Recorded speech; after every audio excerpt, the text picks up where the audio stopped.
আরেকটা জিনিস বোঝেন, দুনিয়াতে কেউ আপন হয় না।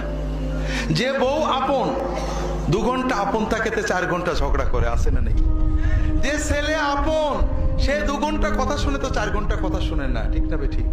যে ভাই আপন সে ভাই 2 ঘন্টা আপন আর 2 ঘন্টা পর। যে বাবা আপন, যে সবচেয়ে আপন মা আপন, সেও দেখা যাচ্ছে আরেক ভাইয়ের কথা শুনে পর হয়ে যায়, হয় না? হয় না হাজেরিন? দুনিয়াতে কেউ 16 আনা আপন হয় না। আমাদের এই জীবনটা পরকে আপন করার, মানুষকে খুশি করার জন্য একটা সংগ্রাম।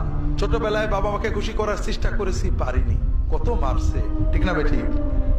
বড় হয়ে বান্ধবীদের বন্ধুদের খুশি করার চেষ্টা করছি, থাকেনি, ঠিক না বেঠিক? বিয়ে করে বউকে স্বামীকে খুশি করার চেষ্টা করেছি, 16 আনা কখনোই হয়নি, ঠিক না বেঠিক? কর্মক্ষেত্রে, জীবনে, সব জায়গায় আমরা 12 আনা ব্যর্থ, যদি 4 আনা সফল হইও, ঠিক না বেঠিক? একজনই আছেন যাকে আপন করলে তিনি কখনো পর হন না, তিনি কে? আল্লাহকে আপন করতে পারলে সব সময় আল্লাহকে সাথে পাবেন। যদি আল্লাহকে আপন করে নিতে পারেন, আপনার বিপদে আপদে কষ্টে দুঃখে সব সময় মনে হবে আল্লাহ আপনার সাথেই রয়েছে। যে বেদনা কারোর কাছে বলা যায় না, বউয়ের কাছে বলা যায় না, মায়ের কাছে বলা যায় না, যে আনন্দে কাউকে শরীক করা যায় না, যদি আল্লাহকে আপন করতে পারেন সেই আনন্দে আল্লাহকে শরীক করতে পারবেন, সেই বেদনার কথা আল্লাহর কাছে বলে বুকটাকে হালকা করতে পারবেন।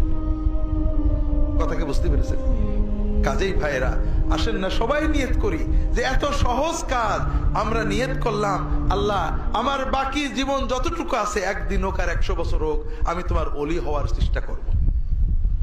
আল্লাহ তাআলা সকলের নিয়ত কবুল করে নিন, আমিন।